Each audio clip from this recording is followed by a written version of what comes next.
Hello guys, আসসালামু আলাইকুম। একটি নতুন ভিডিওতে নিয়ে এসেছি আপনাদের সামনে। সো আজকে খেয়েছিলাম ওনা খিচুড়ি। অনেক অনেক মজা হয়েছিল গাইস, পুরো দোকানের এরকম হয়েছিল গাইস। আমার আম্মু বানিয়েছিল। তারপরে একটা জিনিস মানে লেবু চিপিয়ে তারপরে একটু পেঁয়াজ নেওয়ার পর একটা জিনিস মনে পড়লো, মরিচ। তা আমি একটু মরিচ নিয়ে নিয়েছি, দেখতে পাচ্ছেন। আর অনেক অনেক মজা হয়েছিল গাইস। আর আমাদের এই ভিডিওতে নতুন হলে লাইক করবেন, শেয়ার করবেন, সাবস্ক্রাইব করবেন, আর একটু কপি লিঙ্ক করে দেবেন। আর নতুন কোনো ভিডিও চাইলে কমেন্ট করতে পারেন।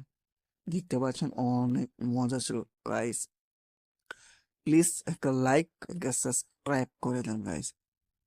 দেখতে পাচ্ছেন আর অনেক মজা ছিল গাইস। আর গোশটা তো অনেক অনেক নরম ছিল গাইস। ধরো লগে লগে করে একটা লাইক করে দেন। Will you subscribe?